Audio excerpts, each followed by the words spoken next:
ikut menjadi bagian yang mengubah Jakarta. Nggak cuma duduk diam menonton. Dan Republik ini diisi oleh orang-orang yang seperti itu dulu. Kalau nggak tegak nih Republik ini. Yang kita tahu kan beberapa tokoh-tokoh aja yang ditulis dalam buku sejarah. Yang bekerja ratusan ribu orang, jutaan orang. Semuanya relawan. Nah, spirit itu yang kita bangun sekarang. Dan alhamdulillah jumlah relawan kita sangat banyak. Dan relawan itu dalam artian betul-betul bekerja secara sukarela. Pun selalu dalam politik, konteks waktu itu juga sangat relatif. Ada yang mengatakan terlalu jauh atau ada yang mengatakan sudah semakin dekat. Ya tinggal tergantung bagaimana kita melihatnya. Tapi bagi saya tidak ingin kehilangan fokus. Saya mendapatkan amanah dari para pemilik suara yang sah Partai Demokrat untuk memimpin partai ini, membangkitkan dan membesarkan kembali. Karena kita ingin Demokrat semakin memiliki pengaruh di masyarakat kita, baik di jajaran legislatif maupun di eksekutif nanti pada saatnya. Ya, bisa meyakinkan PKS dan Demokrat yang memiliki suasana batin yang sama. Anies elektabilitasnya bagus, ada AHY yang disodorkan, dan sangat mungkin mereka itu bisa melawan siapapun nantinya yang diusung oleh kubu pemerintah. Mungkin ada baiknya sesekali teman-teman lihat, ikut waktu saya kampanye. Rasanya mungkin Anda pulang dan mungkin Anda berkesimpulan, apa ini masih Anies Baswedan ya? Gitu. Karena di situ saya ngobrol betul-betul, dan saya tidak presentasi, saya tidak orasi, saya bercakap, saya ngobrol dengan mereka. Dengan orang yang banyak saya pegang mikrofon dan saya ngobrol. Muncul harapan terhadap AHY secara pribadi dan lain-lain, ya tentu itu hak semua orang. Saya hanya ingin bisa terus mempersiapkan diri dengan baik, mempersiapkan diri dengan berbagai kapasitas. Saya sendiri menyelami dan menikmati proses perjalanan ini. Bagi saya journey-nya. Ini adalah orang sangat matang, orang yang dipersiapkan sejak dini untuk menjadi seorang pemimpin, orang yang sangat nasionalis, orang yang pandangannya sangat moderat, orang yang memahami bahwasanya Indonesia ini negara bineka, negara untuk seluruh suku bangsanya, negara yang hadir karena sangat paham bahwasanya kebinekaan, perbedaan itu adalah kekuatan dan kekayaan.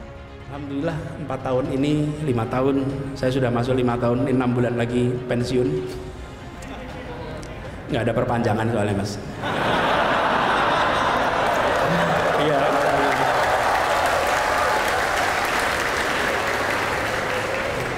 Kenapa tepuk tangan nih? Itu kan bahaya. Nanti biarkan masyarakat yang menjawabnya. Saya tidak ingin berandai-andai terlalu jauh.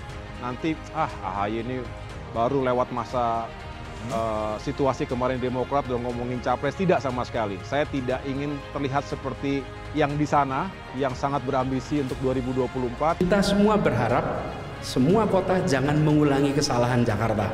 Jakarta selama berdekade-dekade, jadi bukan bertahun-tahun ya. Kalau bertahun-tahun itu nyalahkan seseorang, oke? Berdekade-dekade, oke? Hari ini sensitif soalnya. AHY bisa bergabung dengan siapa saja sebagai calon wakil presiden. Dia bisa menampingi Anies Baswedan. Bolehlah kita punya target-target yang optimistis.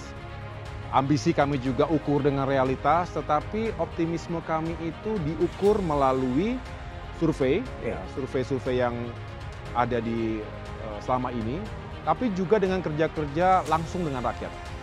Komunikasi beda dengan ekspresi. Kalau berekspresi ya tergantung kita, pokoknya saya mau mengungkapkan. Orang lain paham apa tidak, itu soal lain. Kalau komunikasi artinya ada pengirim pesan, penerima pesan, dan isi pesan. Ketika saya berdiskusi dengan warga kampus, maka saya berkomunikasi dengan bahasa yang dipahami oleh warga kampus.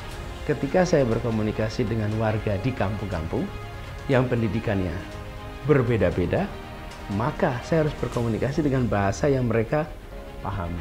Kalau dengan AHY masih ada titik singgung yang kemudian bisa dijelaskan. Satu, semangatnya sama-sama ingin menghilangkan dominasi kubu pemerintah. Suka tidak suka, AHY itu diproyeksikan sebagai capres, tapi kalau ada partner yang kemungkinan bisa memberikan satu proporsi politik untuk 2004, apalagi ingin melawan kubu pemerintah, maka pilihannya adalah berpasangan dengan Anies Baswedan.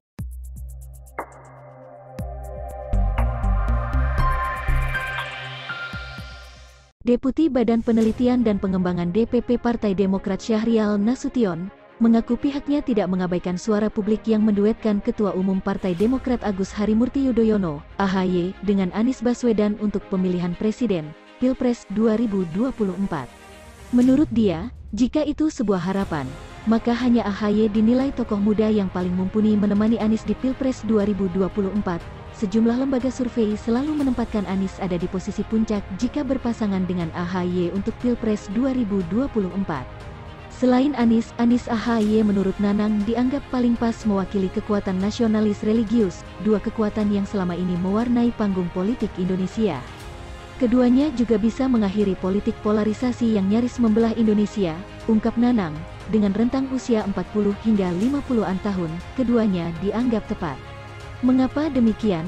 Itu karena dapat mewakili anak-anak muda Indonesia yang jumlahnya kian mendominasi di negara ini. Perkiraan data menunjukkan, pada pemilu 2024, jumlah pemilih muda bisa mencapai sekitar 65% dari daftar pemilih tetap, DPT. Jadi ya wajar anak muda memilih pemimpin muda.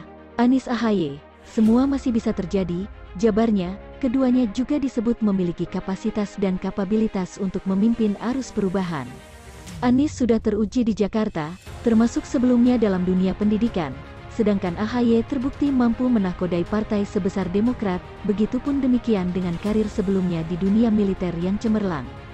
Jadi wajar ada harapan perubahan serta perbaikan di Indonesia oleh mereka, jika benar berpasangan pada 2024 nanti, di tangan keduanya marwah bangsa digantungkan, juga kembali membawa Indonesia menjadi warga dunia yang aktif terlibat ikut menyelesaikan berbagai persoalan global. Biarlah nanti waktu yang menjawab, apakah keduanya benar dipasangkan, atau berjalan dengan takdirnya masing-masing, ungkapnya. Ciono menyebut tak sedikit kader partai di ibu kota mendukung duet Anies Baswedan Agus Harimurti Yudhoyono sebagai calon presiden wakil presiden 2024. Menurut dia, AHY telah memiliki partai untuk maju pemilihan presiden, Pilpres mendatang, meski elektabilitasnya lebih rendah dari Anies. Sementara itu, Anies mengalami hal sebaliknya, elektabilitas tinggi, tapi bukan kader partai. Kami punya sarana, partai, mungkin bisa untuk sekarang startingnya Anies AHY, karena Anies elektabilitasnya lebih tinggi, kata dia dalam keterangan tertulisnya di situs Demokrat Jakarta. Karena itulah, Mujiono menyarankan Anies untuk bergabung dalam partai politik. Mujiono tidak menegaskan bahwa dirinya mengajak Anies menjadi kader Partai Demokrat. Menurut dia, elektabilitas Anies bisa-bisa merosot setelah melepas jabatannya dari kursi DKI 1, maka dari itu, menjadi kader partai merupakan salah satu opsi untuk tetap mengerek elektabilitas Anies. Keuntungan menjadi kader partai adalah mudahnya mobilisasi ke daerah untuk kampanye. Mujiono mencontohkan, pengurus Partai Demokrat di daerah akan menyiapkan kampanye AHY. Ketua Umum Partai Demokrat juga berhak mendatangi wilayah lain. Ketum, AHY, meski elektabilitasnya masih jauh dari Anies tapi kendaraannya ada, jadi masih bisa. Kalau Anies mau ke daerah gimana? Ujar Ketua Komisi A Bidang Pemerintahan DPRD DKI Jakarta itu, Dewan Pimpinan Daerah Partai Demokrat Jawa Barat dapat meraih suara tertinggi pada pemilu legislatif 2024. Partai Demokrat Jawa Barat harus berjuang keras untuk memenangkan pemilu dan mengembalikan kejayaan partai di Jawa Barat pada pemilu 2024, kata AHY.